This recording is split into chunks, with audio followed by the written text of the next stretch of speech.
Welcome to Matanzas.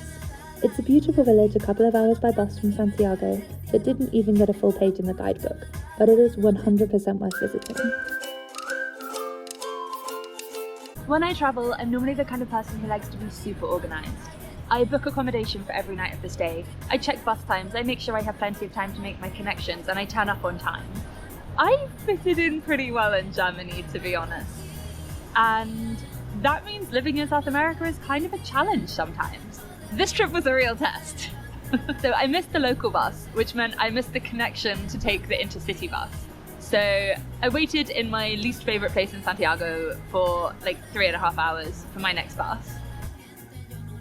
Then when I got on the bus, I was feeling kind of grumpy. I realised that my phone had just given up on accessing data, and so I could not rely on Google Translate and maps to figure out how to survive this weekend. And honestly, it's been great for my Spanish. An hour or so into the journey, the woman I was sat next to woke up and noticed what I was reading, and she found it absolutely hilarious and was like very keen to reassure me that there are no sharks around the coast of Chile.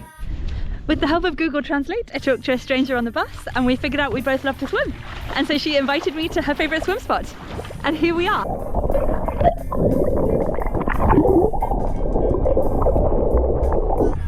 Can we go across? We had lunch, we swam, we parted ways.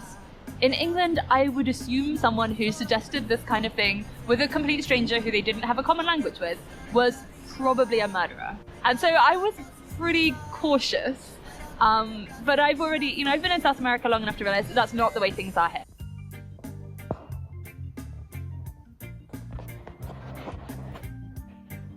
I'm just sat on the balcony of a gorgeous house of a complete stranger, and this morning when I missed my bus and I thought, oh my goodness, nothing is going to plan, I was so stressed, I was so worried that the whole trip was going to be a disaster, and actually the adventure is just what happened on the way.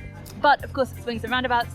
Along the way, I also met someone else who was also like really lovely, really kind, really like keen to communicate with me, but then also really keen to show me like Christian like YouTube videos in Hebrew that were specifically designed to persuade Jews to become Christians.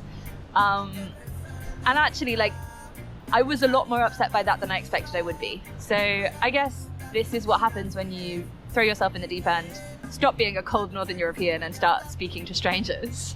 When I got to Matanzas, I went to the campsite that I thought I'd stay at.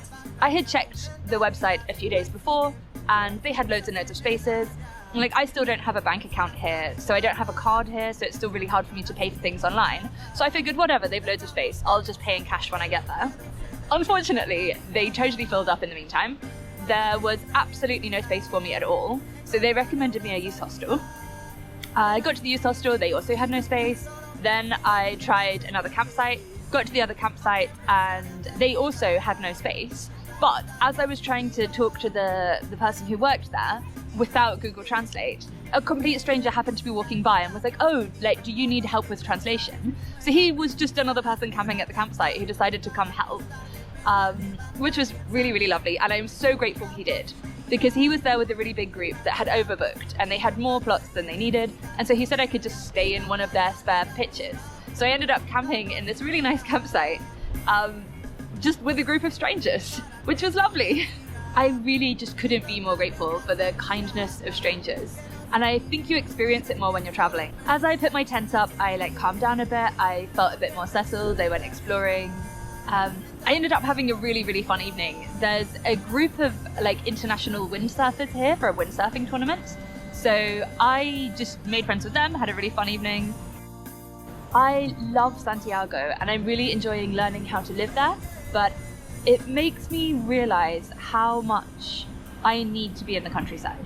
I really appreciate this time, like away from the city, where I can just look at the ocean and relax a bit. I actually did manage to find somewhere to surf, which I kind of thought I might not at one point, because I'd been messaging a couple of surf schools, not had any replies, and I just assumed that meant they had no space and were not taking new students. But in the absence of like Google Maps and Translate to help me, I just wandered around the streets until I found a sign that said surf school, and then I went in and just asked, and it was fine. I actually surfed on there, like that wave there, and it was really fun. Like, it's smaller than the wave in Pichilemu, but I absolutely needed that because the wave in Pichilemu is big and a little bit scary. This was more my size. So I guess the takeaway here is that things do work out okay even when the plans aren't going to plan. It's really, this is why I travel.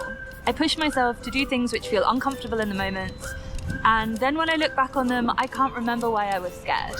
So, success? Ciao for now!